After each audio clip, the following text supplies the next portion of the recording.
Good morning, good evening, good afternoon. Welcome to another scene for the Living World of Darkness, Rage Across New York.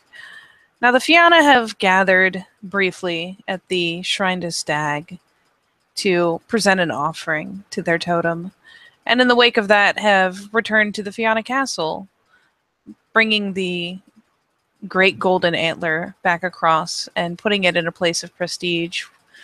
One of the few places that they considered both accessible and at the same time safe from human eyes and invading hands. And after a drink or so, I imagine, 10 Point Naden will be departing, with 10 Point just kind of trailing thoughtlessly behind, not necessarily having much to offer conversationally during their time at the bar among the kin, among other guru. And so, yeah, she will assume her usual position, which is walking right around his heel, just off to the side and just behind. Yeah, eventually they'll trot back to their cabin, relaxing, moving quite quickly. All the while, though, 10 Point will catch occasional glance of Aiden looking back at her almost like he's thinking.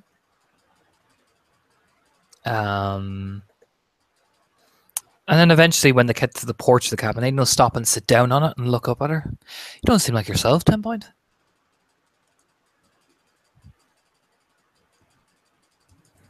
I think I'm just very tired, Raya. Are you tired, are you? Kind of lean forward a bit. Not in a menacing way, just, more like intrigued. There'll be a light nod, and she'll, I assume he's just like plopped down at the top of the steps or something, or? Yeah, he's kind of like, sitting down, like in the middle, like his feet are on the bottom step, and then he's like sitting in the middle of the steps, that type of thing. And yeah, she will probably sit just a step under where he is.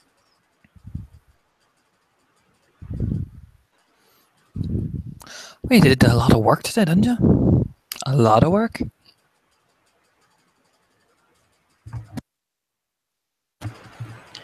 It wasn't so much, Raya. Oh? How'd you say that?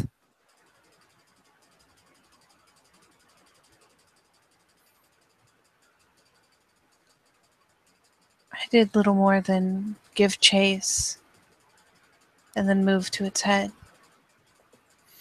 Aye, but you comforted the thing though, didn't you? From what I saw, you were relaxing it, calming it, being very, very dutiful.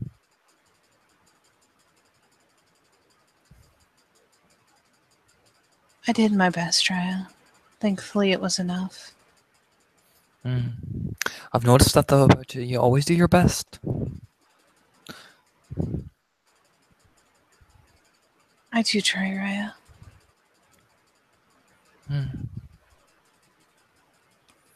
He'll reach over and like turn her face so she looks directly into his eyes.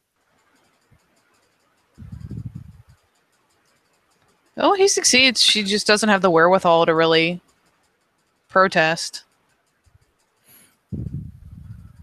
Why?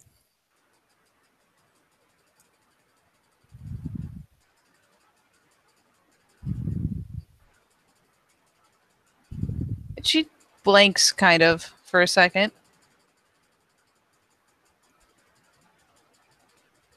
And she'll turn faintly pink and probably like make the beginning of a gesture as if she was going to pull up. But any tightening or the like is going to keep her firmly in place.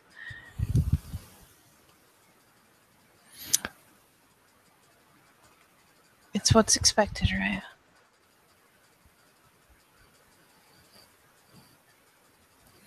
It's what I expected. Is that your final answer, or is that just the answer you want me to hear?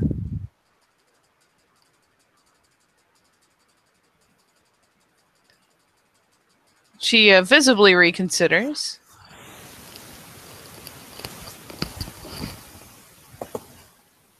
I don't want to disappoint you, Raya. Disappoint me? How could you disappoint me with honesty, 10 Point? Why would I be disappointed by that?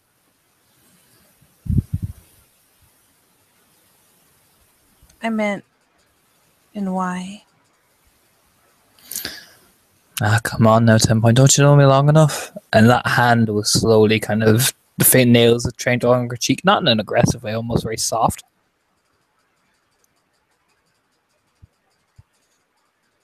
And she visibly relaxes somewhat.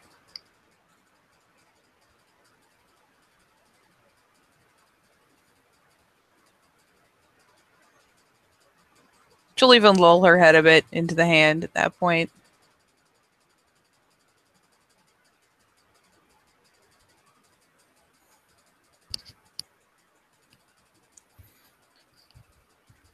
Raya, you wouldn't be pleased with anything but my best.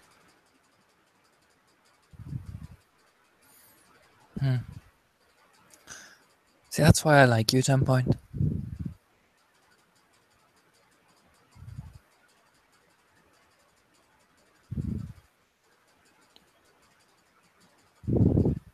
She looks moderately inquisitive, but again, she just doesn't really have the force of personality to put behind actually getting curious or suspicious. Just kind of like, "Buh?" So, he'll lean forward. So, like, I mean, he's right up against her now.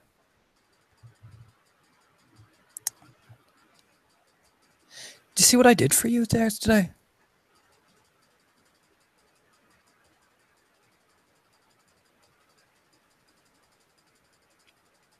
For me, Raya. Well, you notice that big, shiny golden antler?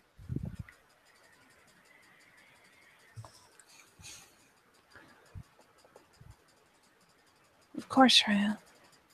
Who walked up to Hercules himself and got it? You did? And why did I do that, do you think?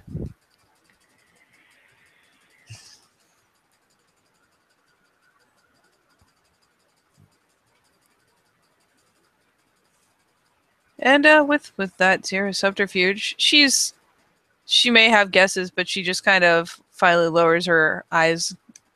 I don't know, Raya. He'll tilt her chin up so she looks at him dead in the eyes. Well, I did it for my packmates, of course, specifically my Theurge. After all, haven't we just done such hard work for it? And done the proper work for it? After all, aren't you worth more than that other menace ever will be? Aren't you?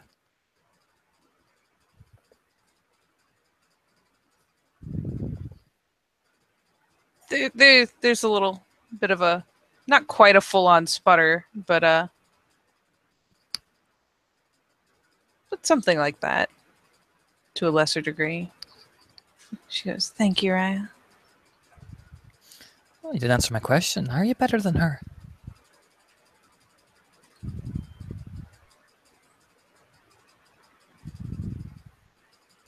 If only because I know my place, Raya. Of course, and you've proven yourself a worthy menace to be in the company of such Fiona, haven't you? I hope so, Raya. It's proof in your actions, 10 points. And you see, and look what I've done for you now. So, what would you do for me now that I've done this great, honorable thing to honor you? What would you do?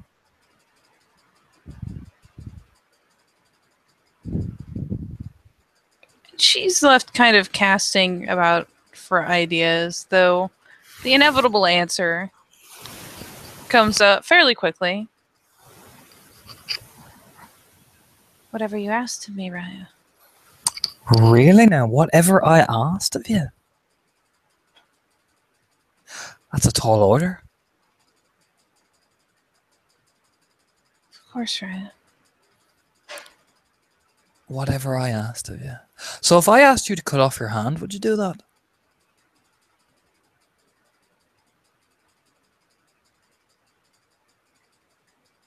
And she kind of looks at him for a second because she may be willpower 1, but that's still a lot. If you wished it, Raya. Really now? Stand up. I mean, he stands up to his full height and looks down at her. So if I asked you to kill someone, Would you? Of course, Raya. Oh.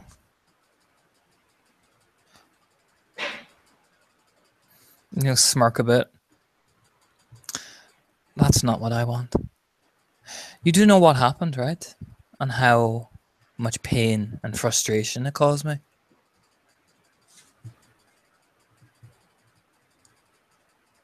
Which Raya? Well, I think you know. The fact that everyone got to saw me at my angriest. The level of rage I had. Why don't you, how did that make you feel? Seeing the person who's brought himself out for you, stuck himself out for you, vouched for you, be treated in such a way?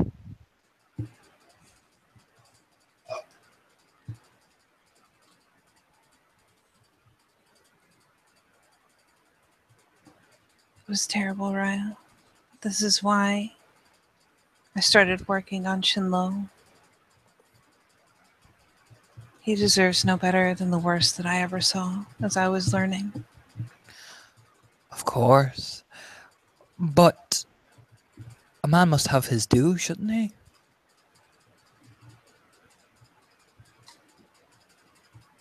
Is it not enough, Raya, to see him reduced to an Omega?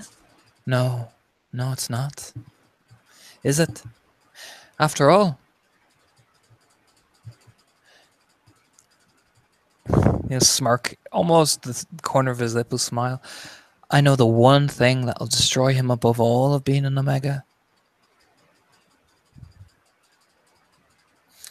His one pride and joy that he'll throw himself in front of and take beating after beating. But what will truly break him is if you take the one thing he wants.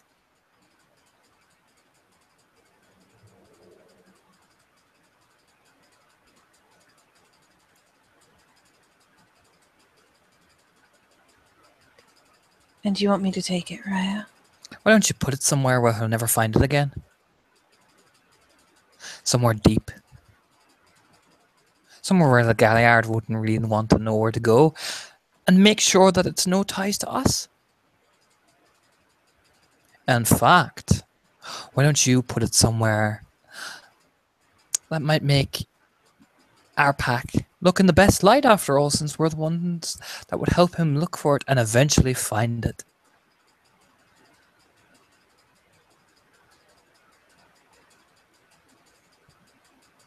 And her lips press thoughtfully together.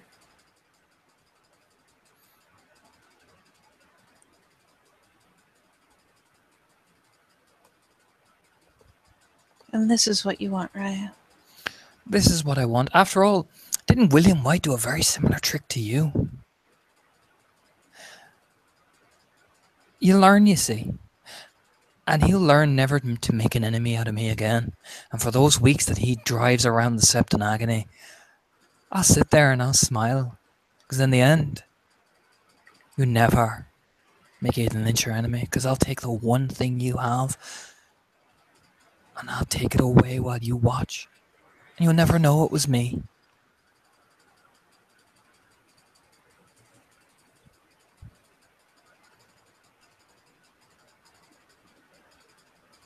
If this is what you want, Raya, then I will do it for you. Good. And make sure it's never brought back to me. 10 point. Make sure Jacob doesn't come knocking on my door. Of course not, Raya. That's my girl. You see, I can always trust you. You do know that?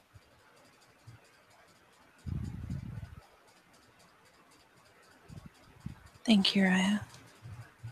You reach out a hand and run it through her hair very slowly, twisting the locks in his fingers. And again, she doesn't really have the wherewithal to be subtle about it. So yeah, she leans into it.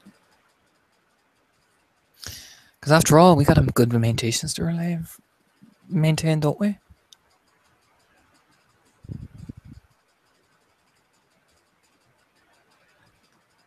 I'll have the pigeons cover my trail. Good girl.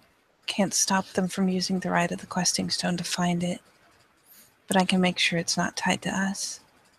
There you go then. That's all I want. No trouble, no fuss. Nothing. In fact, he might even thank you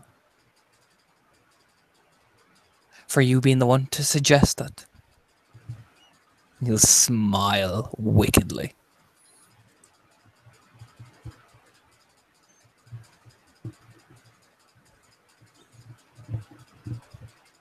I will ensure it's done properly, Raya.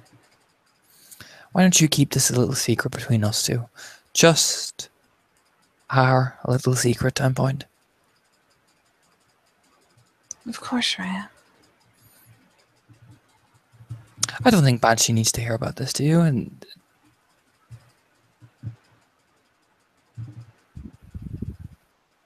No, Raya. no, Dallas. I don't think anyone but you and me. And he'll take one of his cigarettes and just gently put it into her mouth and light it for her.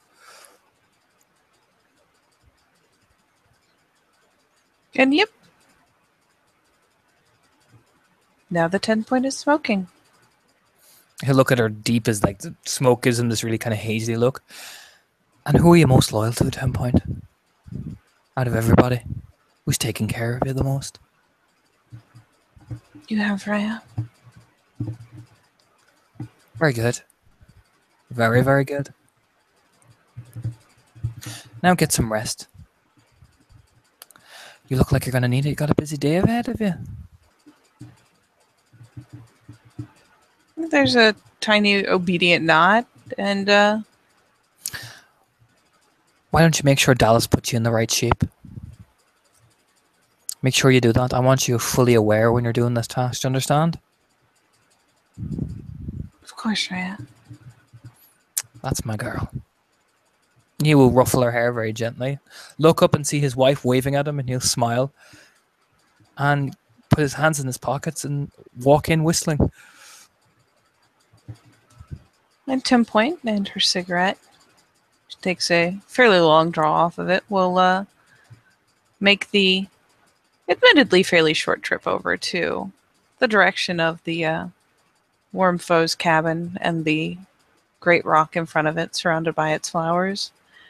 And she'll climb herself on top and just kind of perch there until she's finished her cigarette and snuffed it out. Put the butt into her into a small baggie and into her swag so that it's not left on the grass.